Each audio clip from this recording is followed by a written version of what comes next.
Kings, Queens, and In-Betweens, welcome to the City Boys Extra Time, where we recap all of the MLS action from Matchday 10. This week, there were some stunners around the MLS, including Inter Miami falling for the first time this season to Dallas, of all teams, Houston beating Austin in a Texas-sized derby, and Nashville dropping a touchdown on Chicago, BJ Callahan taking on his former head coach.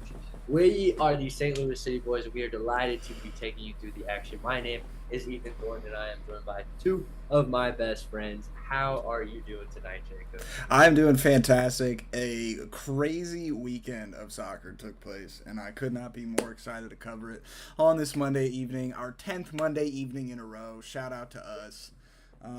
Yeah, Grayson, how you feeling, buddy? I'm feeling good. It's my off day today, so I spent most of it in the editing chair doing some work. But I'm happy to take a break and chat with you boys about some good MLS action. A lot of fun stuff to cover this weekend. But Ethan, how are you doing, buddy? I'm doing fantastic because I know that everybody listening right now has already liked and subscribed, and they're ready to drop a comment, ready to let us know if we know ball or not. And on a serious note, I'm doing very well. It was a pretty chill Monday. It's getting a lot warmer out, so I'm feeling good. It's glimpses of summertime, gentlemen. I also thought that the MLS this week had quite a lot to offer, and I alluded to it in the intro. I really want to hear about the antics that took place in Nashville this weekend in the Eastern Conference. Jacob, would you mind telling us all about it, my friend? I will, but you're going to have to wait because I'm going to cover the rest of the action in the Eastern Conference first.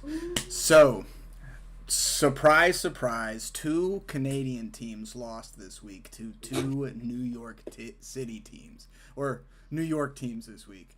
In the first one, Toronto lost 1-0 to NYCFC with a goal from Alonso Martinez. There was a lot of action in this match for there only being one goal. I think Toronto is really missing an out-and-out goal scorer in that lineup, especially when you've got like Lorenzo Insigne playing out of position as well as coming off the bench. And Bernadeschi really doing the best he can to try and keep this team in every single game. Then the Red Bulls and Noah Isle also won 1-0 against Montreal this week. Montreal still without a win this season. New York Red Bulls' form up to this point was 2 wins, 2 losses, and a draw. Then we move down to Orlando, where Orlando is kind of red hot, or I guess purple hot at this moment. Luis Muriel gets a goal from the spot in this match. Alexander Freeman, one of the young superstars for Orlando, also gets on the score sheet, as well as Ethan's favorite MLS player of all time, Marco Okay, Pasalic. let's relax. He's a good player, though. Marco Pasalic would complete the 3 goals for Orlando, giving them a 3-0 result over Atlanta. This is the second game in a row that Orlando has won 3-0, and Atlanta is now on a 3-game scoreless streak, losing or being outscored 7-0 in the past 3 matches. We move to the second most surprising result from the Eastern Conference this weekend, Charlotte versus New England, where Charlotte would actually lose 1-0 to New England after being arguably the most dominant team throughout this match. Now, New England is also somewhat red hot. They are 4 wins and 1 loss in their last 5 right now. Wild. And Carlos Hill is in MVP form at the moment, basically pulling all of the strings.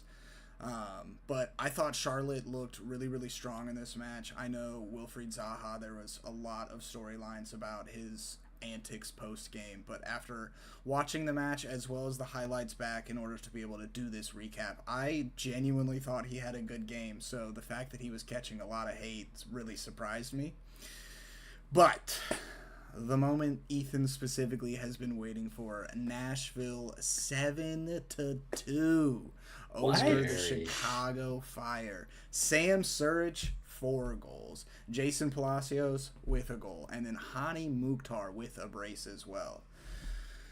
No, Chicago getting 2 goals later in this match, kind of pointless, didn't really mean anything. It just helped that they weren't held to a full 7-0 clean sheet and also not a 7-1 Brazil. Shout out to 2014 World Cup. Zinkernagel scores a goal in this match as well as Hugo Kuipers gets on the score sheet.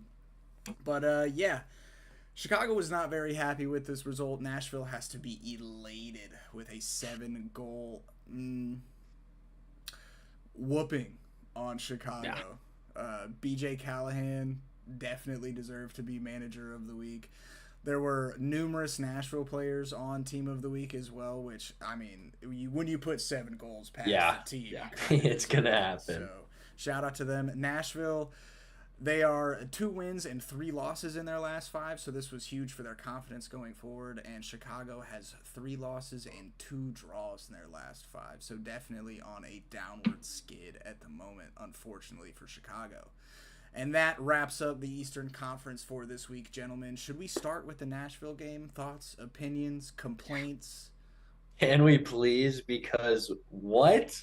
9 goals in a soccer game. Plenty of on-field, plenty of off-field storylines. A personal favorite of mine was the Chicago Fire scoreline graphic posted after the game where Chicago's goal tally was less and Nashville's was simply more. You got to appreciate a good humor in a loss like that.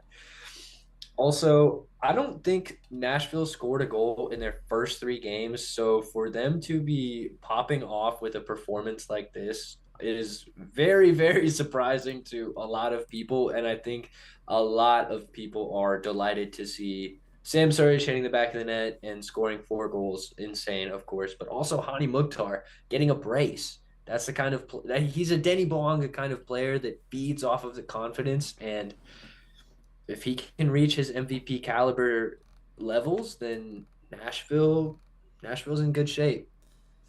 Can I hit you? Super streaky team. So when they pop off, they're gonna pop off, and when they have a bad week, they're gonna lose 2-3-0.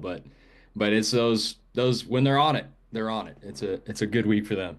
Can I hit you with a crazy statistic from this game that just really solidifies the Nashville offensive dominance? Do it. 18 shots, 12 of them on goal. Yeah. 12 shots on goal. I remember the days when St. Louis was generating 21 shots on target, and it would be like 6, or 21 shots, it'd be like 6 on target. But, I'm jealous. I mean, I'm jealous. So I didn't get to see the full 90.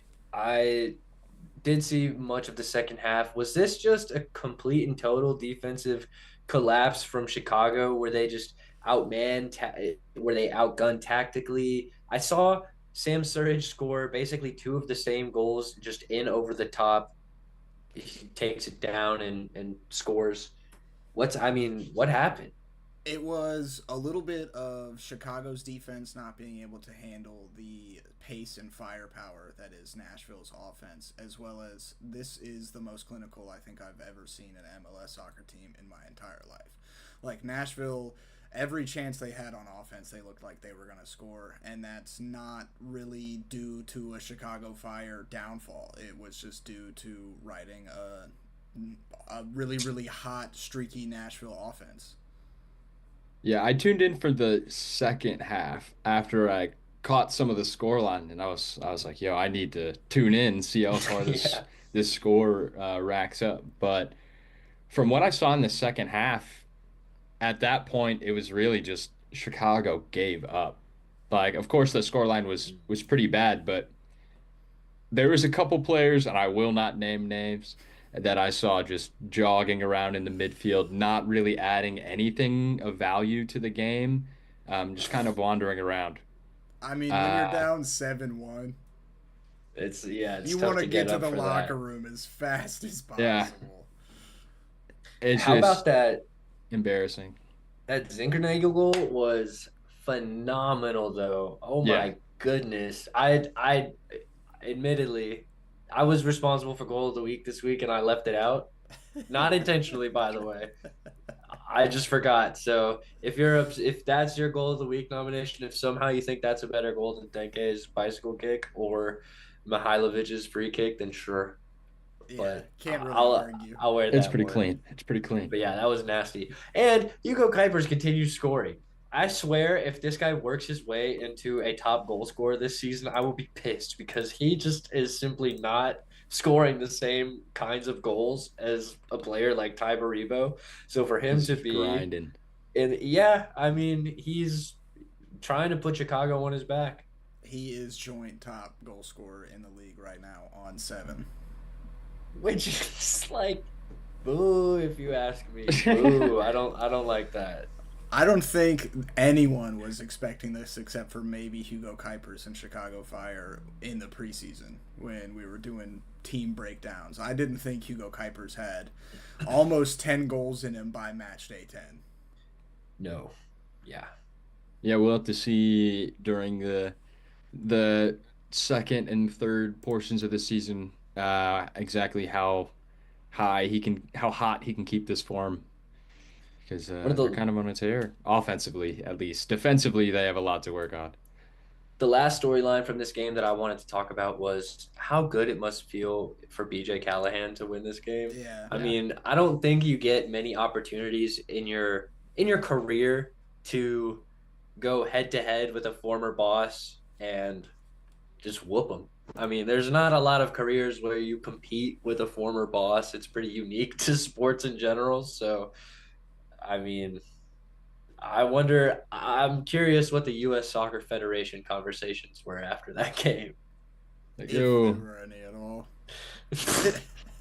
yeah, they don't talk Anyways, much anymore. The curious. Go ahead. Go ahead, Jake. You started talking first. You go ahead. All right, then I'm going to go into New England beating Charlotte Yeah. FC because for me, this was one of the most surprising results of the weekend, especially in the Eastern Conference. A 1-0 kind of ground out victory for New England. The Zaha antics off on Snapchat of all social media platforms in For real. 2025. And on the field, there I saw a video of him gesturing to fans and talking to fans, which from the body language didn't look great. It didn't appear great, but I don't understand why Zaha would be the brunt of Charlotte fans' frustrations. They're having a great season. Yeah. I I so as far as like the off-field antics go, I don't agree one to go to Snapchat to air out the laundry. That's like a very boomer type social media platform to go and do maybe that something to on. do in like sixth grade. Yeah. But with watching the highlights of this match and then reading what he had to say on his Snapchat, I feel inclined to agree with him. I mean, very fair. He hasn't played a full season since what, like 2 seasons ago.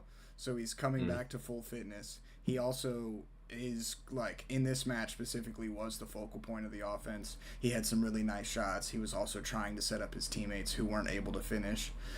Another thing he had mentioned was this is the first time he's ever played on AstroTurf, which I guess if you've only played on grass your entire life, there is a little bit of a learning curve. But we're 10 matches into it, and let's say Charlotte's had 5 home matches to this point.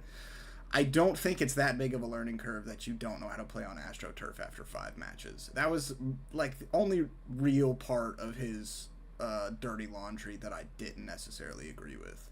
Yeah, that is not a flex. That is not a flex. I don't like AstroTurf. I think it is genuinely more dangerous for players, but at the same time, no excuses. I mean, and he's not even playing poorly, so he doesn't need to be making excuses. I think this just shows that even though he is playing well, maybe he's just mentally struggling at the moment with adjusting to the league. He kind of has to be the focal point again. And it's just, they're playing very well. Charlotte's having a great start to the season. Um, he's not having maybe the output that he expects to have, that he wants to have, that we know he's capable of. And that happens. It's the MLS. This league surprises a lot of people. but it's tough. I think it'll be fine. Charlotte FC has plenty to be happy about as well. They have Chris Kalina, last year's goalkeeper of the year, still playing fantastic in goal. Tim Ream, I I'm not sure of his status, but is a very solid defender. He One of their started central in this defenders, match as a left back again. who's there? They have a central defender who was in the team of the match day recently as well. He's a good quality player. They have and Pep Biel is a league leader in assists right now. They just have quality all over the field right now. So I'm shocked to hear that Charlotte FC fans have anything to be unhappy about. Yeah. I mean, of course, a loss to the Revolution is gonna piss you off a little bit, but Hmm. Also, like the Revolution goal was very questionable. So it looks like Carlos Hill goes to cross it into I think it was Matt Polster that was in the box, and Matt Polster's in an offside position. He definitely like tries to get a header onto it, which kind of Mm. keeps Chris Kalina in his spot. Misses the header, ball completely misses him, and then it goes into the far corner where if Polster isn't trying to make a play on it, I think Chris Kalina finishes his dive to attempt to make a save. However, it was like a really good cross shot, so it's up for debate on whether or not Chris Kalina would have got there. So I can understand the frustration from fans on that, but most of the frustration is literally just directed at the fact that the team didn't finish, which, I mean, as St. Louis City fans, the three of us, we can understand that. Yeah. However, Charlotte is having a much better season right now than St. Louis City is.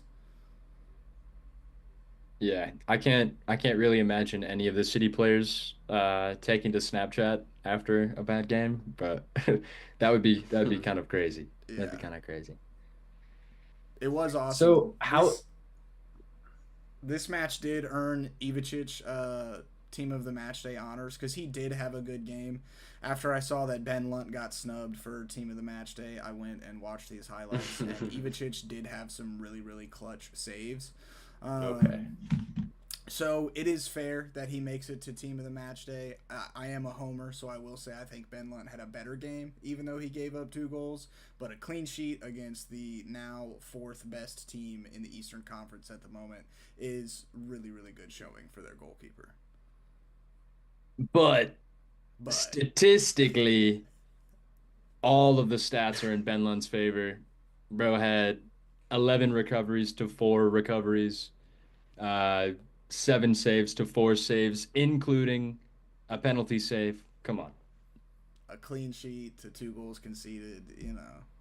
You can't keep a clean sheet all by yourself. We're only talking about the best goalkeeper of the week, not who's got a good defense in front of him.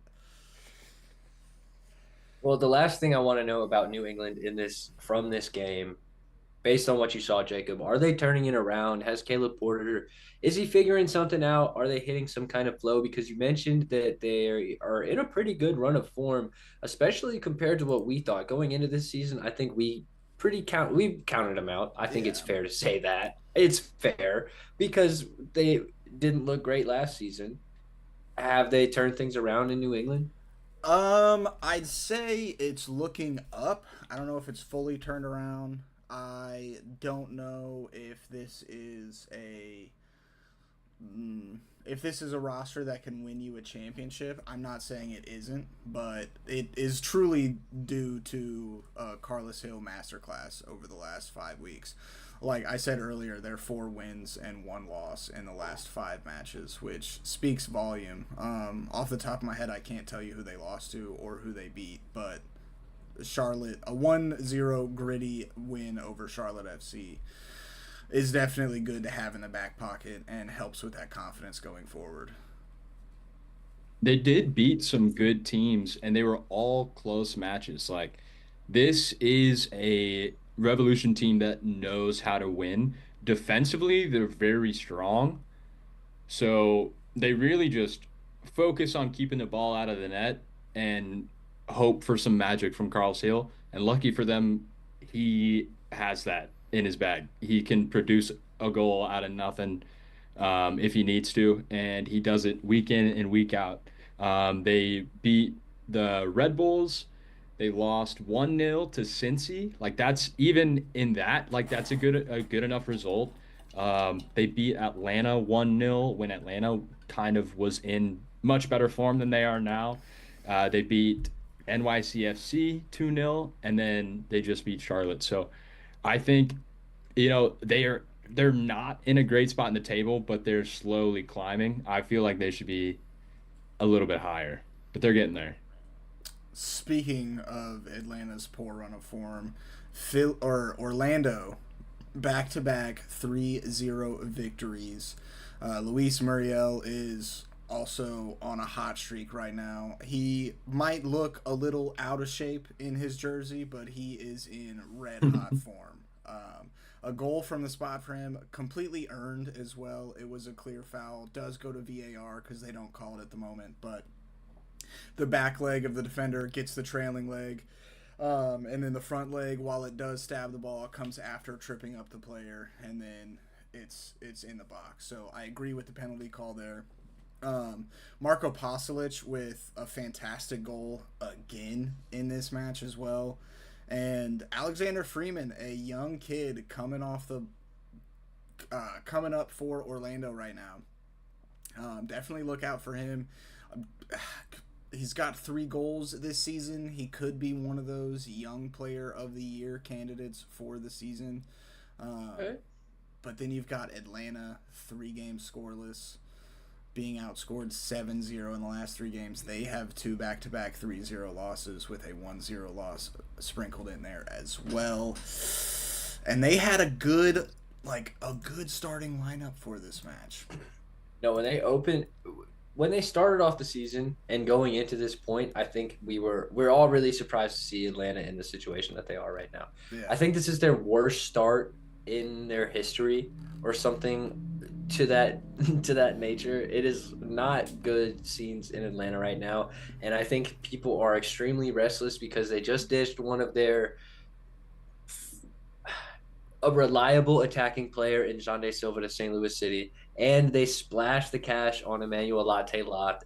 They didn't spend 27 million, a league record signing fee on Latte Lot for him to go scoreless in 3 games. The team, that's a different story. If they're losing 3-1, if they're losing 2-1 because their talisman is getting on the score sheet, it's a different story in my opinion. I think at least at that point, fans have something to be happy about. Right now, they're just watching their team get bulldozed every game, and we can speak from experience. It's not fun.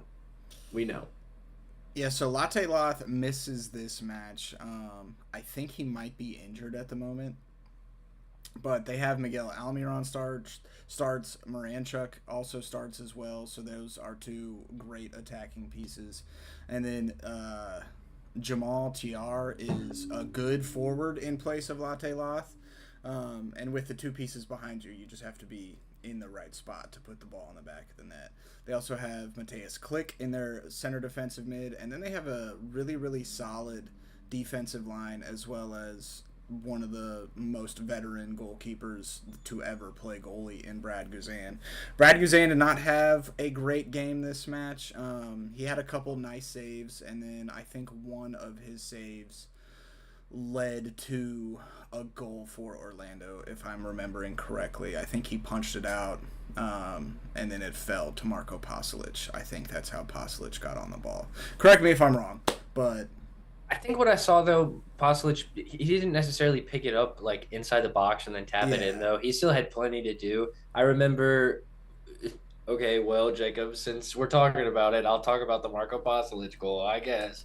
I remember seeing him take at least 5 touches toward the top of the box and still have time to shoot it. So I don't want to fault Brad Guzan too much because if I'm a center back rewatching that, I'm thinking to myself, what the hell am I doing giving this guy that much time on the ball, right, in a shooting position? Yeah. That's how I feel every time I watch my high school soccer highlight tape. It's so bad. Just not playing defense, just kind of watching. It's rough. Let's see. Any other games from the East we want to chat about? So quickly, I'll run through this. DC United currently Christian Benteke, he does have a hamstring injury, and their offense just doesn't look the same without him there. They had plenty of chances in this match, 11 shots with 5 of them on target. Couldn't find the back of the net. Glesnes had a worldy of a volley finish in this match. Only scores good goals. And Last then, week, I think he had a great goal too. then what's He's his too name? good. Former St. Louisan Lucas Bartlett absolutely gets done up for Philadelphia's final goal. Damiani just bodies him, boxes him out from the ball, and then there's a full bear hug happening from Bartlett on Damiani, and Damiani's still able to put it into the back of the net. So, not a good look for the DC United defense. Yeah. Impressive in this era of diving to see a striker stay on their feet in the box and just do the business. I think that's like a classic striker that it's missing from the game right now. So It is yeah. rare, especially in the MLS. I see a lot of diving these days, but a lot of times it works. So And then Yeah, I both think he would have. of the Canadian bad teams in Montreal and Toronto both lost to New York's mid-tier teams 1-0 this week. But that's about it. So if we want to get into the interconference, I think it is Ethan this week on interconference. That's right, gentlemen. Are we ready? We all hearts and minds clear from the Eastern Conference? see. All right, gentlemen. Well, I am going to connect the bridges between this week's games. We're going to get started with Cincinnati versus Sporting Kansas City. I'm pretty sure that was the first game of the week. I could be wrong.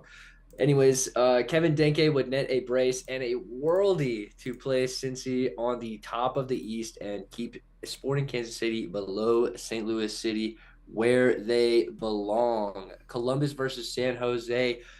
Columbus would win 2-1 through a Max Arfston goal off an assist from Jacob's favorite player, A.Z. Jackson. All right. Everybody calm down. That is Quickly. more cap than Marco Pasalic. Quickly into Inter Miami versus Dallas, in which a Dallas side that has never lost to Inter Miami in the regular season would continue that trend against an Inter Miami side missing Messi, Suarez, and Alba. Dallas wins 4-3, gentlemen. Those are actually the only 3 games from this week. Where do we want to start? Because in my opinion, all 3 of these games were very exciting. I So- always want to talk about Kansas City losing. Yeah, let's hit that one first. I would be delighted, gentlemen, for some good old Midwestern soccer between Kansas City and Cincinnati in TQL Stadium. I will quickly talk about Sporting Kansas City and give them some credit. They had another good performance from Joveljic, Manu Garcia, and Suleimanov. They have a valid MLS attack, okay? When you watch Sporting Kansas City highlights, it's not just them getting the business the whole game, unfortunately. They do produce some quality attacking moves, to their credit. For Cincinnati's first goal, Denke would score off a rebound from a good pulse cam save. I've given him plenty of credit so far this season. Truly a good striker's finish from Denke, and I think he right now is he might be looking like the better signing between him and Latte Lock, the 2 most recent record-breaking signings in the MLS. I think there's around the midway point of the season, we're going to have a very spirited debate about, I think, exactly that topic, gentlemen. I think that'd be kind of fun to rank all the new DPs on like a tier list. Ooh, It could be kind of cool. we're cooking. All right. We might, do yeah. something. We could do during something. some kind of international or all-star break. I like where your head's at, Grayson. Engel for Cincinnati would have a goal disallowed, but he had a pretty impactful performance. I haven't seen much of him so far this season, especially for Cincinnati, but he seems like he could be a good attacking piece on a side that already has plenty of attacking firepower. I did not see much of Evander in this game. It doesn't mean he didn't do anything, but he was quiet considering the quality of his play. From what I saw from Evander in this match, it looked like him and Kevin Denke weren't on the same page for most of this match. And while Kevin Denke is flying high in this match, Evander's frustrations got the better of him, and he wasn't able to get over it. So he kind of had a poor performance by his standards. I think that's a fair diagnosis of FC Cincinnati in general, Jacob. When Evander and Denke are able to get on the same page, they're going to produce a pretty high scoring victory. But in matches like this, the benefit of those two players is that either one has the quality to carry their side to victory. So if it's Denke having the off night, that's okay because Evander will probably play off of that and vice versa. And I think that's kind of what we witnessed against Sporting Kansas City. I will say that um, Kansas City did not go quietly, and they did bag a goal of their own in the 89th minute through a Bissong finish.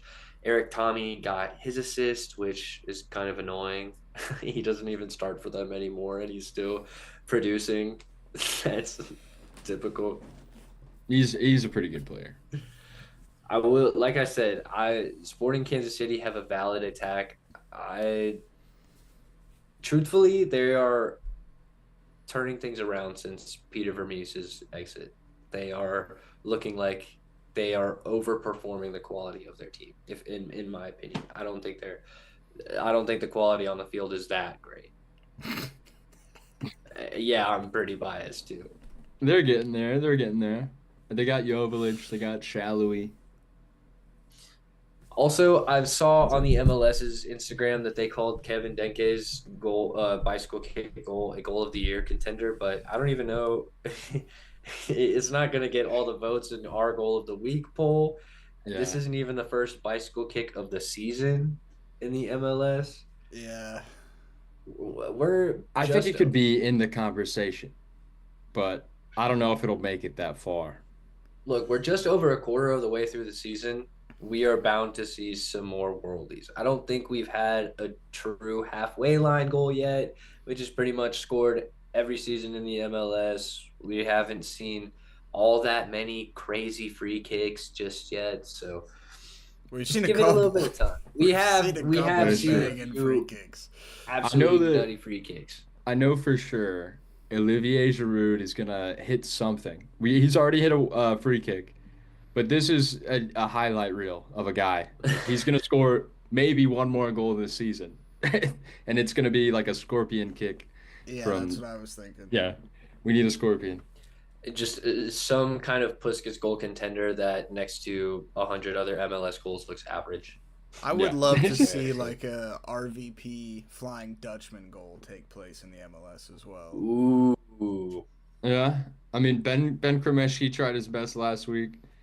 Uh, Almost. I It feel like I almost saw a came good off. header this week as well, a kind of laid out header, but I can't remember which one. Maybe when I go through uh my recap, I'll remember, but I can't It'll remember off the spark top some of my head. memory.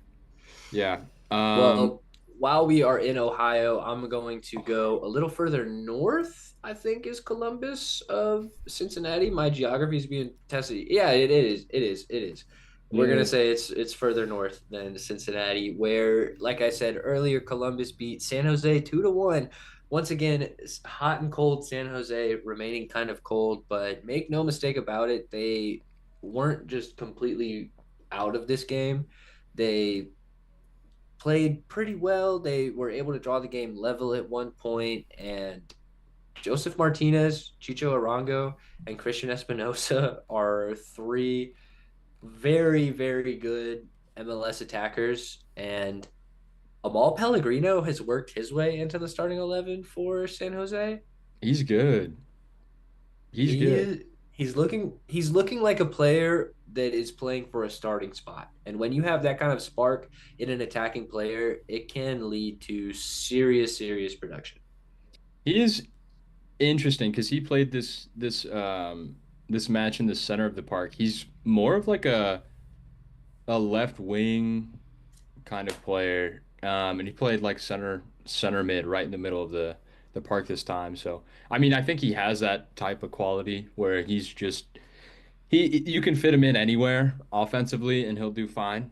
Um, But yeah, he's got a lot of people to compete with now, so it is gonna be tricky. But I honestly think he can get his starting spot back for sure. I also want to mention that, in my opinion, Columbus won this game due to the amazing play of Max Arfston, the U.S. caliber caliber left back. Snoopy saying hi from outside. Diego Rossi is currently playing like an MVP, if you ask me. And Patrick Schulte has very safe hands in Columbus. Could represent Allstate one day. Who knows?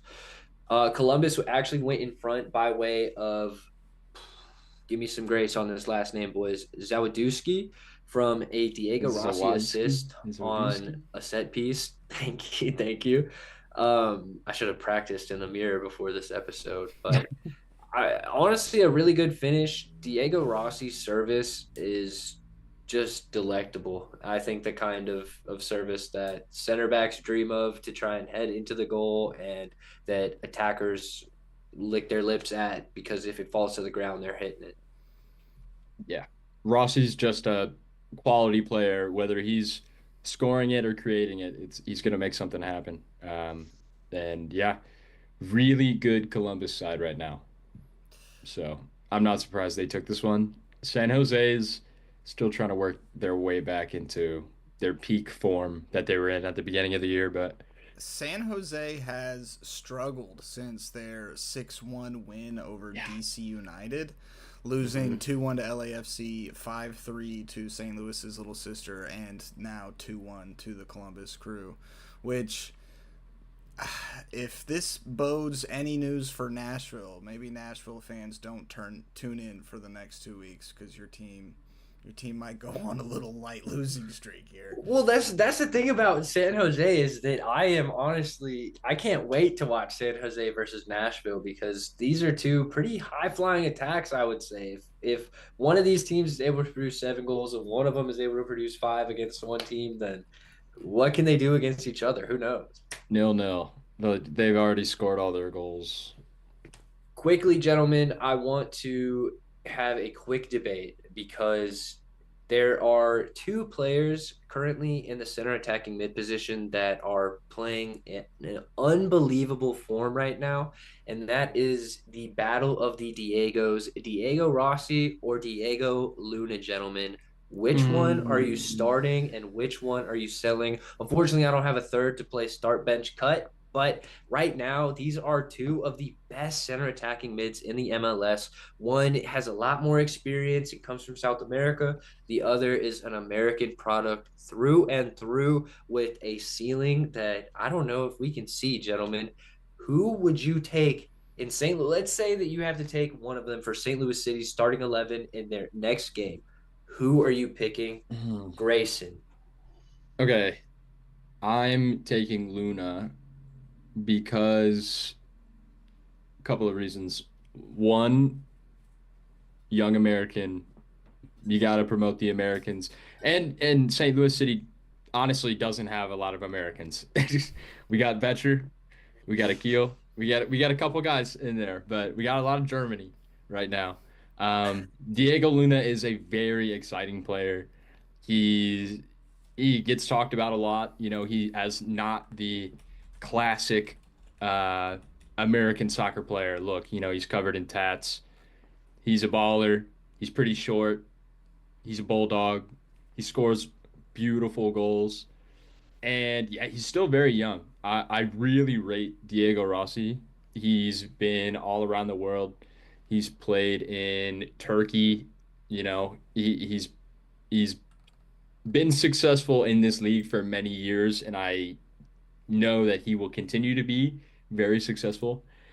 Diego Luna is producing right now, and I think right now they're both producing s- kind of at the same rate. I think if you put Diego Luna in this crew side, he's going to produce more than he is at RSL, and he's producing a lot at RSL. So for me, I think Diego Luna's ceiling right now looks like it might be comparable to Rossi's or even better. We're not sure yet, Wow. but we'll see. What do you think, Jacob? So I'm gonna play devil's advocate because I was gonna go for Diego Luna, but that's not great content if we both say the same guy. So I'm gonna try to come up with some reasons why I would take Diego Rossi specifically to Yeah. start for St. Louis City in that center attacking mid role. One, City is a very veteran heavy squad, and Diego Rossi is a veteran. So just True. adding another veteran presence as well as a former MVP of the league caliber player, you can't go wrong there. He's also on pace to have as good of a season as he had last year at this moment. He's currently sitting on 5 goals and an assist, and in 2024 he had 12 goals with 11 assists. Ooh, So a little bit slower on the assist ooh. side, Yeah. but still keeping pace on the goal side. I think his ability to move in space, and he has kind of a silky flow to his game that would go really, really well in a St. Louis City side, and honestly goes really, really well with most teams in the league. Columbus are very fortunate to have a player of this caliber leading their lines and pulling the strings for their attack. We literally saw it firsthand 15 feet in front of Yep. us.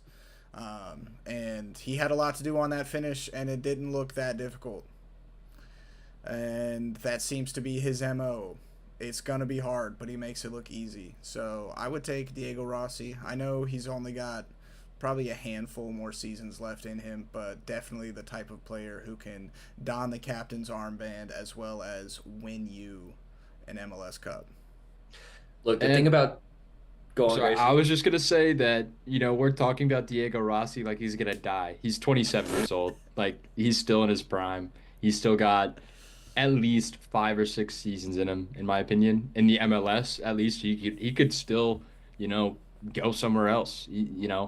He's only played in the MLS and Uruguay and Turkey. So I honestly think he's a high caliber player. I was just looking back at his stats. He's had, I mean, last season he had 20 plus goals in all competitions. Every single season for LAFC, he was putting up about, I think, 18 goals a season. Like that's He's, so class, I and mean, it's just hard the to thing about choose. Diego Rossi is that there is almost no MLS team he does not walk into as a starter. He is that kind of quality on the ball, off the ball. He's a visionary, and 23 goal contributions last season puts you in an A tier kind of center attacking mid position in the MLS. There is no doubt about it. I think the thing about Diego Luna is that he's just so young. And Jacob, I would argue that his goal against um, whoever they played this week, he made it San look Diego. easy despite it being hard. He hits it between the two defenders, even though it's at the goalkeeper. He knows the goalkeeper can't see it. It's little things like that that I think have him destined for bigger things. Me personally, though, I think if I were taking one for St. Louis City, I would take Diego Rossi just because he does have proven MLS quality. Although, if I were thinking long term, I would probably go for Diego Luna. Gentlemen, we have one more game to address in the interconference play, and I'm going to try and go quickly, but you guys got to bear with me because this is an insane game where Yes, one of dude. the top teams in the East would finally fall despite not playing bad and having the lead for a lot of the game. I want to start by saying that Dallas has been missing, oh my goodness, their talisman, Peter Musa, due to injury. And Luciano Acosta has been pretty unusually quiet with only 3 goal contributions going into this game. That is by all means below his standard. He is a 10 game, 10 goal contribution kind of player. Shaq Moore would actually strike first very early on in the 9th minute with a booming first time strike for FC Dallas. I was shocked to see FC Dallas go in front by way of their right back in Miami. That just, it seems you can't make up soccer. You truly can't write this beautiful game. Miami would answer through Fafa Pico shortly thereafter, though. Great double save by Martin Paez, just canceled out by a tap in from an MLS vet. Yeah. The I think it kind, it I think it got put up like an own goal or something, but it was kind of like St. Louis City's Oh, goal. Like it was just a lot of defenders, a lot of legs. that's unfortunate for Fafa because he was in a poacher's position there. Yeah, he buried it. Ian Frey would go on to get his second assist of the game. Well, maybe not if he wasn't credited for the first goal, but I'm gonna give him credit in my book. So in Ethan's book, he gets his second assist of the game in the 28th minute when Inter Miami would score again from a very quality cross. I heard a stat about them being one of the league's worst teams in crossing or one of the league's least crossing teams. And Hmm, I feel like 2 weeks in a row now we're talking about Inter Miami crossing goals. So whatever. interesting. It just goes to show that numbers don't lie, but they might not tell the full story sometimes. I want to shout out Alan Obendo for his first MLS goal to put Inter Miami in front. Moving into the second half, in the 55th minute, Benjamin Kremeski would do some really strong work up the wing just for Martinez to come in and finish it off. Kind of an attacking poacher's goal, the one that in the locker room, if you're Benjamin Kremeski, you're looking at him like, Yeah, dude, Kremeski did all the work there. He put his defender on skates and then got wrapped up and like shoved him off the ball right in time for someone to go steal the goal from him. Shaq Moore is doing some debatable penalty defending, if I'm being honest. Like if Kremeski goes down, he might win a penalty. He's trying to be honest, and Martinez sees it and is just like, nah, thanks, brother. Puts it near post and It's he a good gets finish. he gets Kremeski an assist. I bet there he has a nice little contract bonus for that. A center back goal from Dallas would bring them into life just 9 minutes later, though. Can't can't beat a good center back goal off a set piece. It Yeah. always that Do me a passion goes favor. crazy. Pronounce the center back's name. All right, all right. You're putting me on the spot. Give me 1 second. Give me 1 second. I'll try my best. I'll try my best because Without the Google Translate app. you know me. I'm always up for it. We're gonna go for Ozase Urohogide. Okay. Him would score for Dallas. Him. Oh, good Him. night. Could not imagine being the commentator trying to spit that one out because it was a pretty electric moment. Only 4 minutes after that, Dallas draw level through Anderson Julio. So in this moment, it's pretty chaotic in Miami. Chase Stadium is pretty quiet after this goal. I was shocked. I did not think that Dallas was the kind of team with this kind of resolve, especially missing their better players. So power to him. Anderson Julio looks like he was playing with a chip on his shoulder in this game. Yeah, he wants that spot from Musa. And Farrington also had a great game, Logan Farrington. That was a nice little pair up there. I thought that they complemented each other well, right? I don't know if either one of them is necessarily going to take that Yeah. position from Peter Musa, but I like the effort, no doubt, and I'm sure their front office appreciates it too. The 80th minute would be when Pedrinho stuns Chase Stadium and eventually would put Dallas in front 4-3. Dallas hold on to win the game over Inter Miami, handing them their first loss of the season. Whew, crazy game. That's going to be that's a statement victory for FC Dallas. Yeah. I want to emphasize that I want to give credit to Inter Miami for playing that good of a game without their three best players on the field. Like they looked just as good. They still look like a very talented team. Like even if they didn't have Messi, Suarez, Jordi Alba, Sergio Busquets, they didn't have any of those players. I feel like they'd be like maybe a mid, little bit higher than mid-table MLS team, but they wouldn't be, falling out of the playoffs. They're still they still have a lot of talent, a lot of good talent in that squad. I think upper mid table for Miami is Yeah, very fair. Is very fair. They will remain fifth right now, which if you're Inter Miami, if you're Messi's squad, that might be below their standard. I would say that is kind of upper to mid table for them. yeah. So I'm gonna go out on a limb and say I placed them perfectly. Columbus, however, second in the East, gentlemen. It seems like they're just grinding out victories. They aren't losing games. They have one loss this season. To Miami. Credit credit to Wilfred Nancy and Columbus Crew. They're doing very well. Speaking of teams doing very well in the East, Cincinnati, first place, top of the East. Ah, Evander and Yeah. Kevin Deke, Evander and nasty, company, they're a good side. I'm a little scared of them. nasty pairing. Wow. Dallas is in sixth in the West, Honestly, a bit higher than I expected. especially with Luciano Acosta underperforming what I believe his expectations are, and Peter Moose is still out. Sporting Kansas City, 14th in the West. Yeah, I got some joy out of that It's one. a good little spot for them. They can hang out there if they'd like. San Jose hanging out just above St. Louis in 11th place so far on the year. Still pretty early on, although it does seem as though the table, at least in the East, is kind of shaking out a little bit. It still seems like it's back and forth every week in the West. Well, Yeah. speaking of the West, Grayson, how about you tell us about Yeah. it, brother? Yeah. Let's get into the Western Conference matchups. We had some good ones. We'll run through the score lines and then we'll break them down a bit. So, started off with Colorado versus Seattle. That match ending 1-1, sharing the spoils.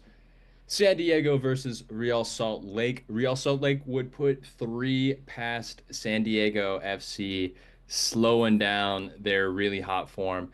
Houston would get one over on their brethren from Texas in Austin. Austin were flying high. They're sitting currently in third, and they got smacked around by Houston in this match. LAFC versus STL. Most of the people watching this, I'm sure, also watched that match. It ended 2-2. Surprise. Minnesota would lose to Vancouver 3-1 in a top of the West clash up there. We had LA Galaxy versus Portland rounding out the match week with a 4-2 loss for the LA Galaxy. Big win for Portland. Um, I think we'll just start at the top.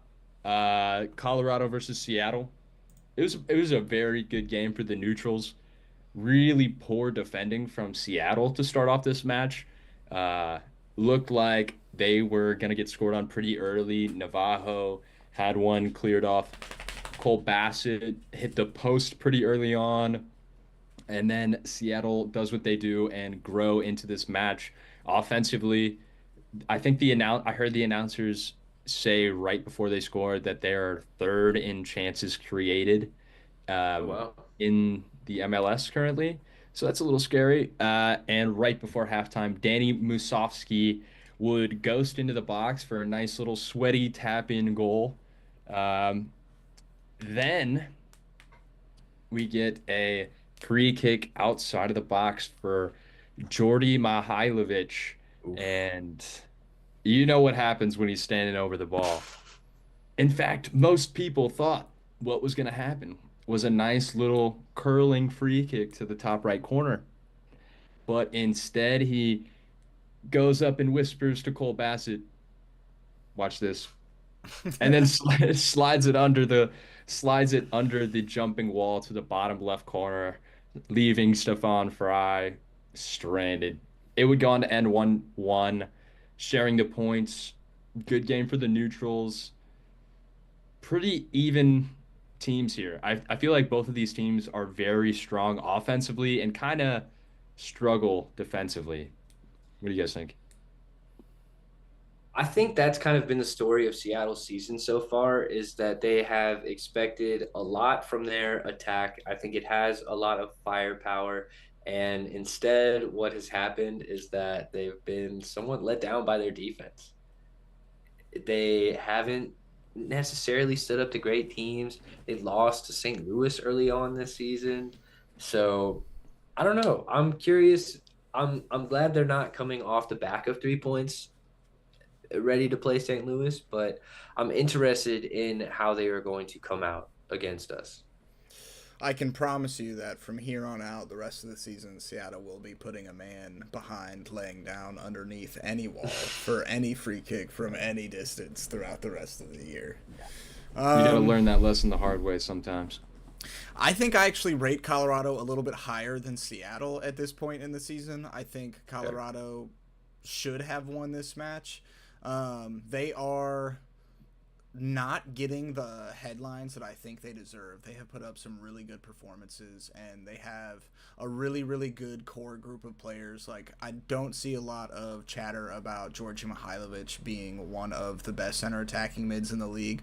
I know we did a bench or a start versus sell earlier, but I would have thrown Georgi Mihailovic in there as a potential option. I think he and Diego Luna, being young center attacking mids and U.S. men's national team hopefuls, is a very fun dichotomy between the two different styles of play that these two players have. And yes, I did use dichotomy. I know, fancy man. Not just a bunch of sports Woo. jocks over here. I read sometimes, not books, but I read. You read Uh, some things.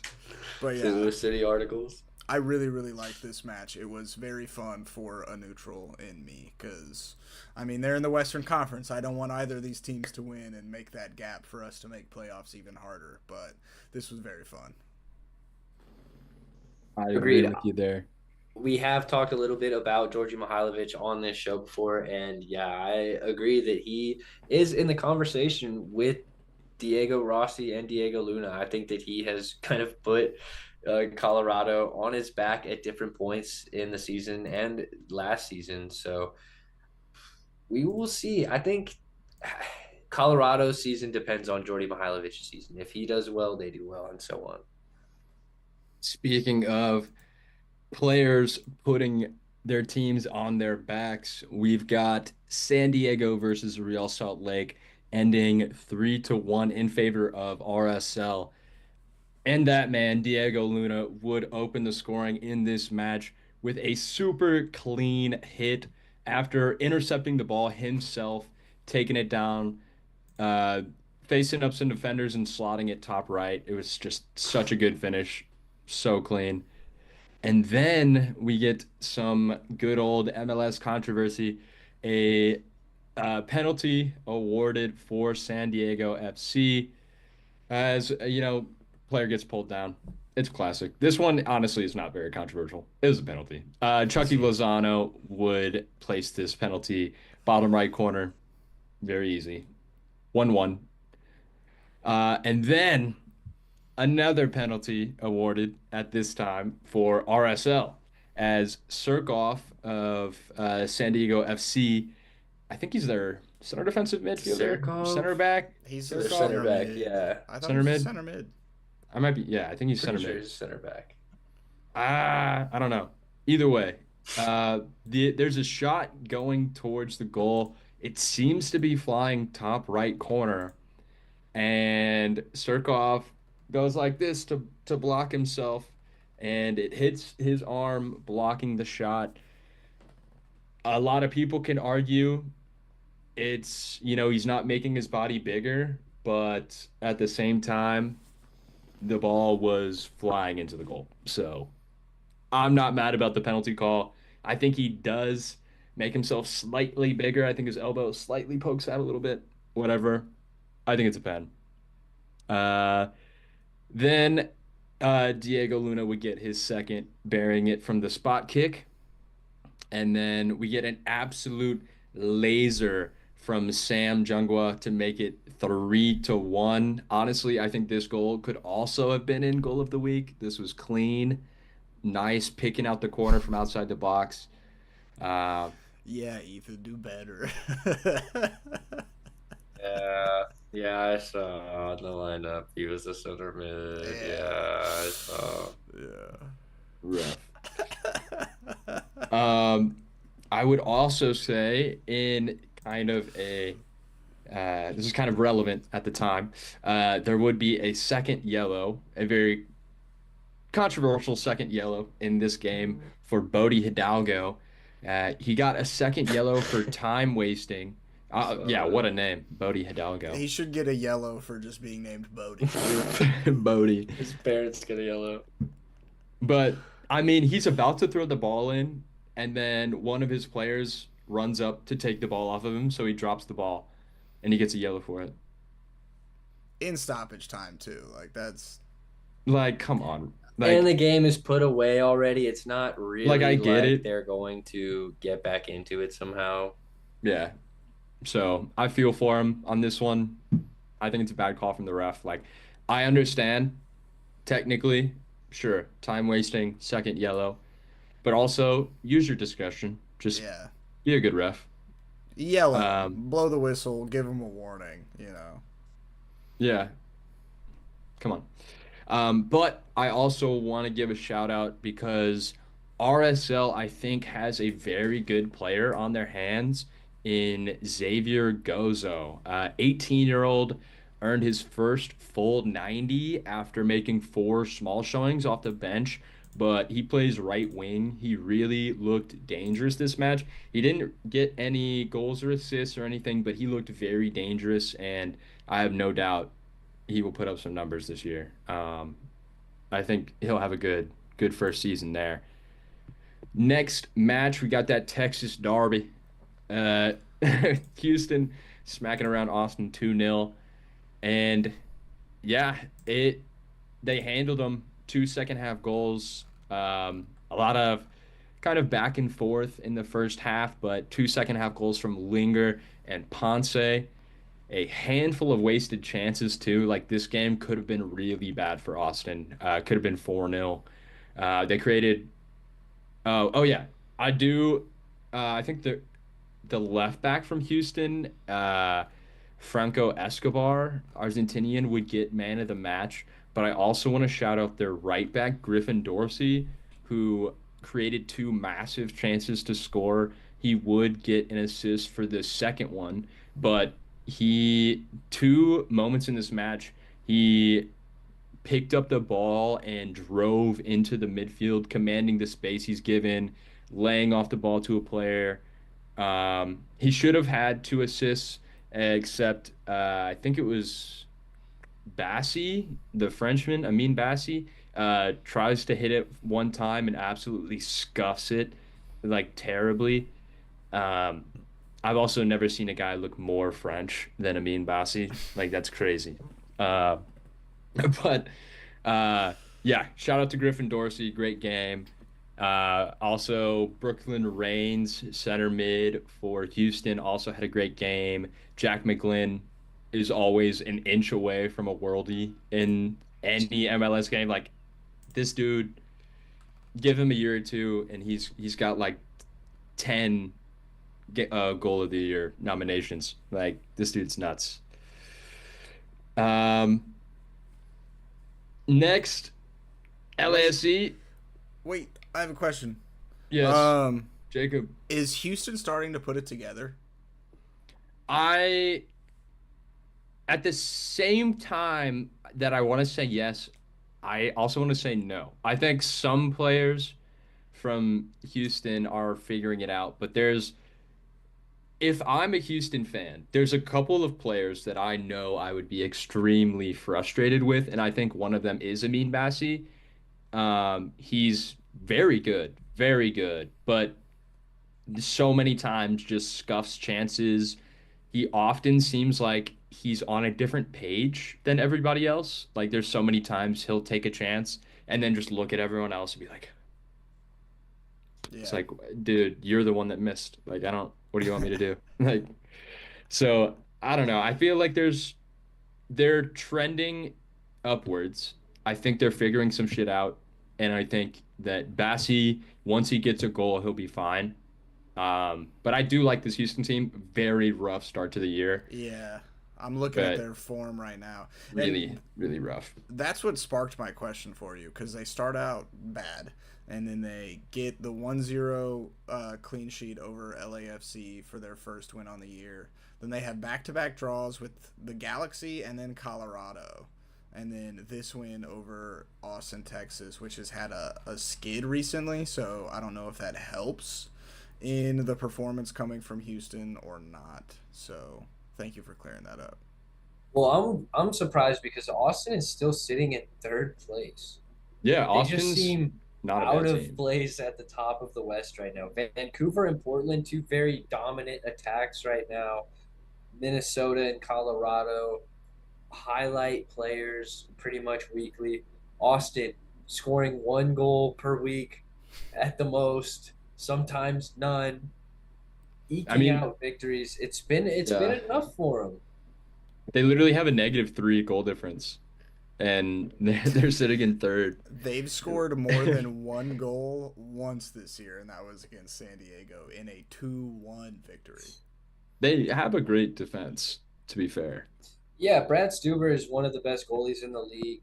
It's still though they didn't invest 30 million in their attack to to have a goal difference of -3 10 games in. Yeah. Yeah, it's To be but fair, you're sitting in Vancouver third. Like, I'm Vancouver not did mad. put 5 past him. So that's sort of an inflated number. I'll give you credit there, Jacob. So if you make it a normal number like 3 though, it puts him at 0, which Yeah. is still Also not not good. a respectable goal difference for third in the conference. So To be fair, there's a lot of clubs like, I mean, Dallas and Colorado are sitting at 0, and they're in fifth and sixth. So that would move them down like one spot. But I do think Minnesota is better than Austin. They definitely look better. Yeah. I'd even say Colorado is better than Austin right now. Yeah. Interesting when we get to see these matchups. We'll get to see if we're right or not. Uh, let's see. Okay. A couple more. Couple more. LAFC versus St. Louis. We've all seen it. We have a whole Um, episode of it coming out. yep, it should be coming out tomorrow morning. We'll see. Sweet. Two major notes from this, but you can get the full breakdown on the episode, Matchday 10, Classic City Boys episode. You know how it is. Two major notes.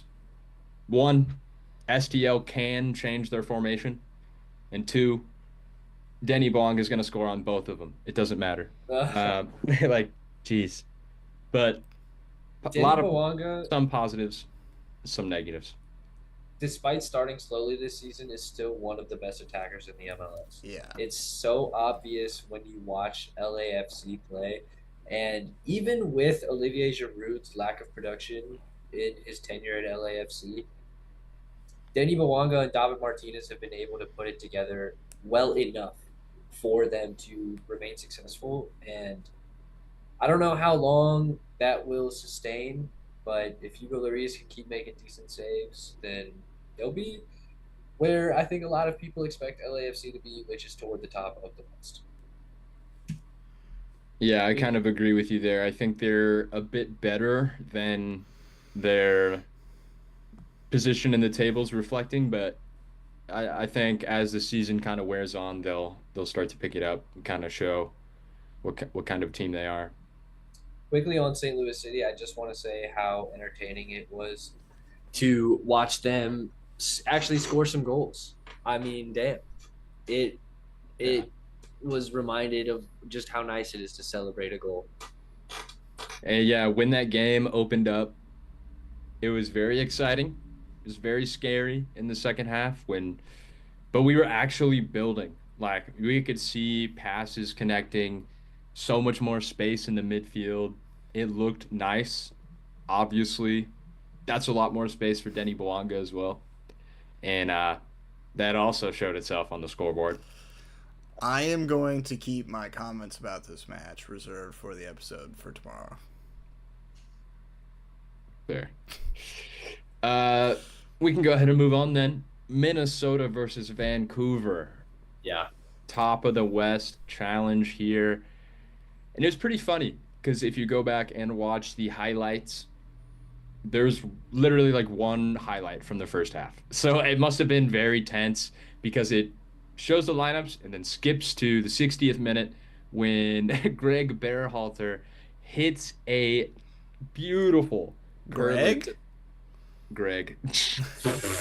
Greg. Sebastian Berhalter would slot it top right corner. I cannot imagine Greg doing that. Greg would bounce pass it to the top right corner. Um, but yeah, Sebastian would smack it, top bins, curling, looking like Pedri. Uh, Very nice. It would go to VAR.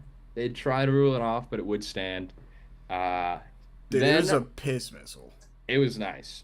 But I want to say that this second goal of the game might be better. Um, it was some clean tiki-taka play, moving through the midfield, flicking and running, good 1-2s.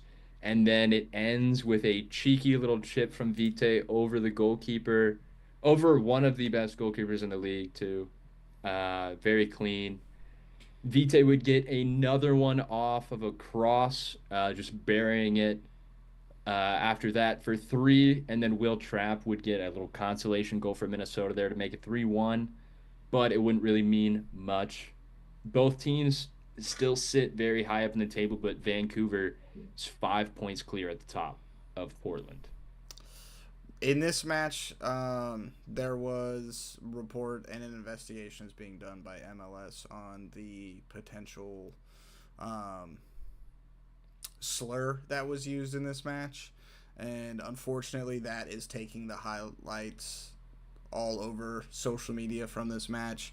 There were a lot of really, really good takeaways. Like, Vancouver Whitecaps is such a good team. Like, I would argue my surprise of the season so far is how good Vancouver Whitecaps has been.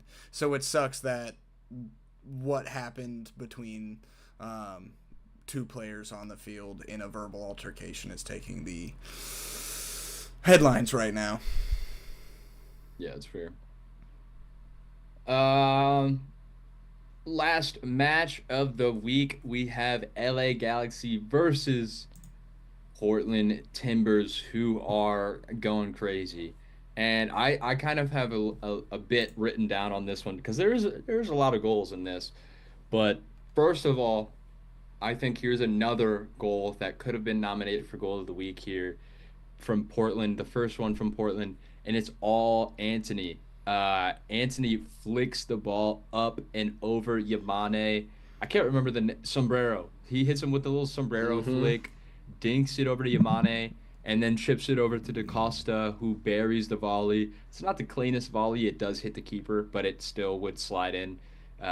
Beating the keeper, making it 1-0. Such a good goal. And yeah, that sombrero flick was just nasty. It was so good. Uh, and then LA would hold off until the second half, doing what LA Galaxy does. They dominate possession, but then they get countered and get sliced open for the easy second Brutal. goal.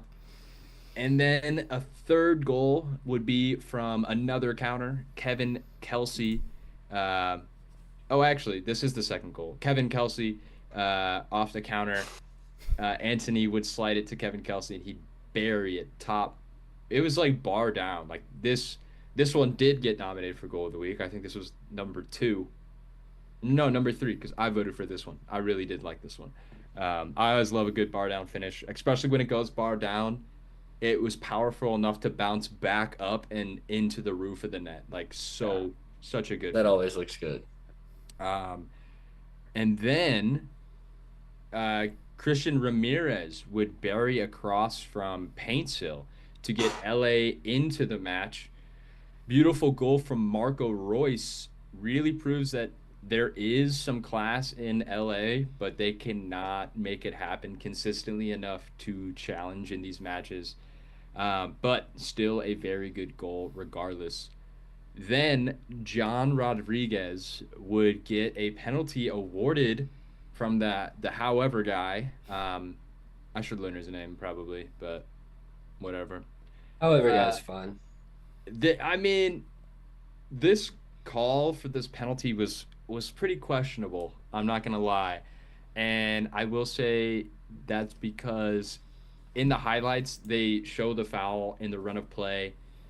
They show a same speed replay from the same angle, and then they show the pen, and it really just looks like a Jonathan Rodriguez flop. like there might have been a step on the foot or something, but it really doesn't look like enough for a penalty. But it is what it is. Jonathan Rodriguez would bury it, making it four, and Yoshida would actually hit the crossbar late in the game with a header, and Okay. it would end 4-2 and after 9 minutes of extra time. Damn. Yeah, it was just another classic LA Galaxy game. Just Where they lose. they are dominating possession, and as soon as they lose it, it's a goal. It's a goal. It's another goal. It's just Stuff. not good looks right there for them. But on the other hand, Portland is looking great, sitting in second place in the Western Conference table and looking like they're not really slowing down. So Yeah, they only have 2 losses on the season, and they were in week 1 and week 3. Yep. Since then, going from week 4, it's been draw, win, win, draw, win, draw, win. Like, that's crazy.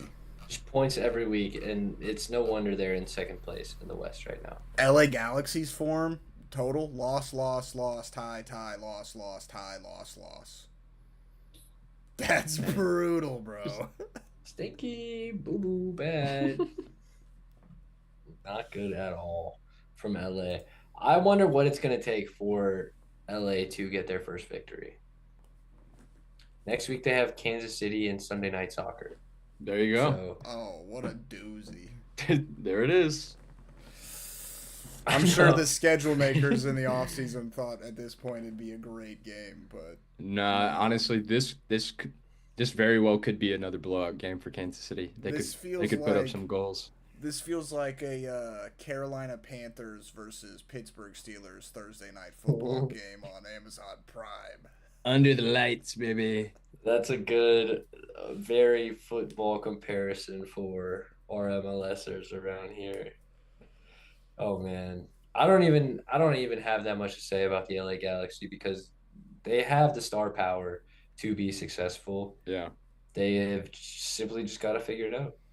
Yeah, I'm tired of the we don't have Ricky Puig debate as well. It's like, okay, well, you knew We you know. weren't gonna have him when you guys won a championship last year. So No one else does. No one else has him.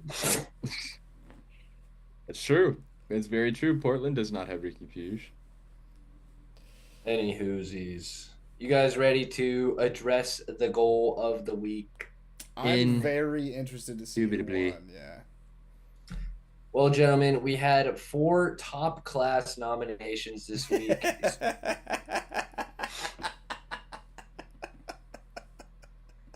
You're What? like just ahead for a second there, Jacob. Oh, I'm laughing because multiple times this episode, Grayson's been like, I think this should have been nominated. I think this should have been There's nominated. so many good goals of the week. Like, I'm not laughing at you. I do think they are top class. I thought you were taking the piss out of Grayson when you said they were top class. whatever. Yeah, Grayson, maybe you should post on the Instagram story then. I almost did, okay? I was Listen, actively doing it. it was good stuff all around, and Grayson's nominations were completely valid as well. We make jokes about it, but the average MLS goal on a weekly basis is genuinely Like, really good. quality. Yeah. Anyways, Kevin Denke, of course, with the overhead kick. MLS calling it goal of the year contender. We shall see about that. Going into the next one, Georgi Mihailovic's under the wall set piece against Seattle. It looked really good. High IQ play there, gentlemen. Going into number 3 was Kevin Kelsey's goal against the LA Galaxy, Grayson. Somehow your pick. I'm shocked. You never fail to surprise me, Grayson, with your picks and your Kit Clash ratings. It's just Very a picky. an enigma you are, brother. And then to finish it off, Vancouver Whitecaps. You got me saying Greg Berhalter now. The Sebastian Berhalter curling effort.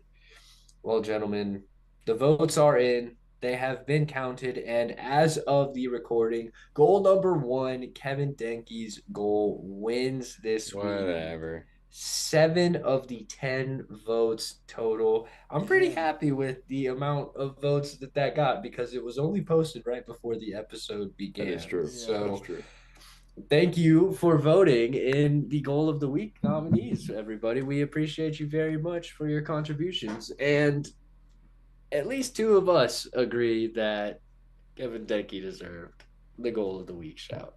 Listen, I will defend my take. The only points I'm taking away from the Denke goal is it kind of looks like he shins it a little bit. I personally liked the bicycle kick from last week a little bit better because it also goes side netting and it's more of a clean hit. Oh no, it hits his shin. I mean, yeah, we're You really know, getting picky over I here with our am. bicycle kick When we're goals. talking about goal of the year, Okay, we yeah, gotta I'm be not clean. nominating it for goal of the Yeah, I know. year. Yeah. I agree with I would agree with you that last week's bicycle kick was a better contender for goal of the year. But I also like Jacob's point that coming straight off of a cross is really nice. It's very Rooney-esque, Hmm. but not as good, not as clean as Rooney's. Rooney's was very clean. We didn't have to bring up Rooney right now Do you mean the best bicycle kick goal of all time? against Manchester City. Yeah, we didn't have to talk about it. Whatever. Anyways. Once again, thank you all very much for voting on our goal of the week contenders. If you are not following us on Instagram to participate in that, please follow us at the St. Louis City Boys. We would love to join you and have you in our community that we are building over here. We want everyone to be a part of it. Well, gentlemen, as far as extra time goes, I think we are reaching the referee's allotted minutes. Indeed. I think we can we'll talk briefly about next week and then wrap it up. How's that sound, gents? I Good. actually, if you want, I did bring this up to Jacob. If you guys want to talk a little bit about the semifinals of the Champions League. I know it's not MLS related, but they just released the drawings for the final four teams in the Champions League, and it's pretty wild. We're getting down to the wire. It's Arsenal versus PSG, and then Barcelona versus Inter Milan. Inter Milan is definitely swinging above their weight, but they also made it to the finals last year. So I don't know. I think Barcelona and PSG are kind of in a similar era where they're both kind of rebuilding after their big stars are gone, relying on young players. They're really good, really talented. I But think who Lamine you got? Yamal is gonna win his first Champions League this year. I like that. Yeah, I'm gonna keep it brief because honestly, I haven't been keeping up with European soccer enough to be informed to be as opinionated as I am. That's But fair. I don't think Arsenal is going to win a trophy this year. It's not in their DNA. So I think we actually might see PSG in a Champions League final, which is incredibly shocking. And also, if you're Kylian Mbappe, incredibly frustrating. It's got to be. Well, maybe not that frustrating. Yeah. You're pretty rich watching your favorite French team, probably. Anyways, so I'm gonna go ahead and pick PSG versus Barca in the in the final, and I'm gonna pick Barca because I love the idea of their heir to the throne getting his first Champions League at such a young age. I've got Barca versus Arsenal in the final, and I just see Arsenal bottling it because they are. The lights are going to be too bright. They're not big time players making big time plays. It's really difficult.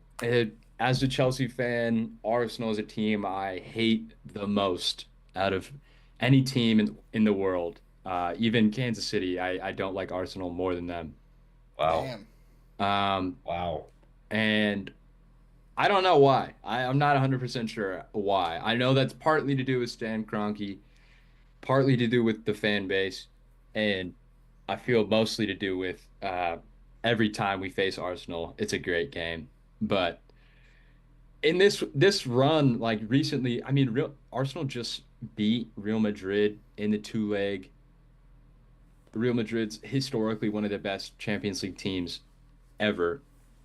This year they're not as good, obviously, It but did take two world-class Declan Rice free kicks to propel them to that, though. right. And I don't think, I mean, when when you look at the goal scorers that Arsenal have, they don't even have a striker right now. They have Mikel Merino, who's a center mid, who's very good. He's filling in very nicely as their Yeah. number nine. But Ethan, have you seen the first leg of the Arsenal versus Real Madrid highlights? Okay. mhm, Do you yourself a should watch favor that. before bed tonight and go watch it. It is Insane, insane. I'll check them out. actually Sounds fun. insane.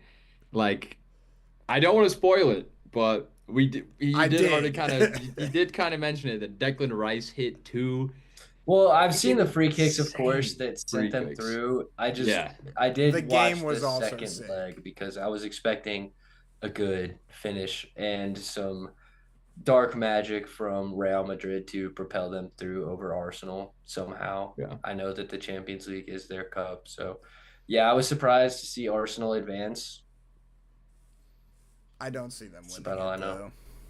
I think yeah, right now the stories are kind of circling around PSG and Barcelona. Like both of them have two young stars, Desiree Doué and Lamine Yamal, both playing beautiful Yoga Benito football Yoga Benito. and just living life and enjoying it. You also got Ousmane Dembele just playing out of his mind in the PSG shirt now. And I love the storyline of just having Mbappe, like Mbappe, Neymar, Messi all come through PSG and they finally win a Champions League without him, with just some kids. Like I think that'd be awesome. And kind of same thing with Barcelona. I think Barcelona has some of the most raw talent in the Yeah. world right now in Pedri and Gavi and Yamal. Paulo Cubarsí is their center back who's like 17. Like he's playing out of Pedri's goal this past crazy. weekend was also insane. That was my favorite game that I watched this weekend. I watched the Copa del Rey between Real Madrid and Barcelona, and I love the MLS, but when you watch a game like that, it's like oh, There are this is levels. this is crazy. Like, Yeah. uh, so yeah, we got some good Champions League football coming up. So if you are just familiar with the MLS, there is some other footy out there that is awesome and very very beautiful, and I recommend checking it out. Well, gentlemen, we are ticking up close to being live for an hour and a half. So Damn. take one game you're looking forward to watching next weekend that is not the St. Louis City game, and I'm going to rip an outro. All right. I choose Columbus versus Charlotte as my game to watch for match day 11. I do think Columbus is going to win. I think Charlotte will put up a good game though.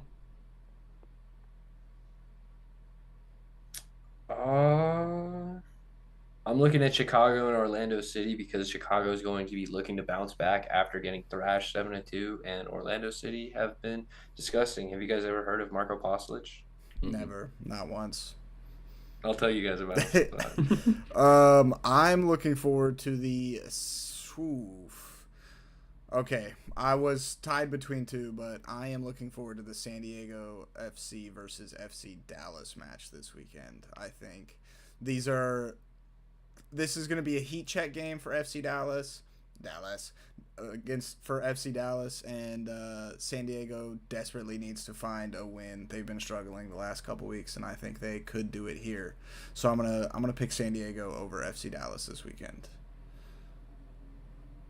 Sounds You're- good. you're- All right, well, if you've been here for the entire hour and a half, thank you. I love you. Appreciate it. If you are not subscribed, do that.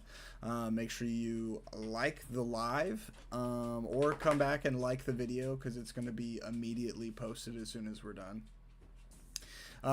It'll be posted on Spotify. So those of you who are listening on Spotify, make sure you follow and rate 5 stars and also leave a comment on there as well. And if you don't do any of that stuff, totally fine. Just make sure you tell your mother that you love her. Peace. MLS. MLS. MLS. MLS.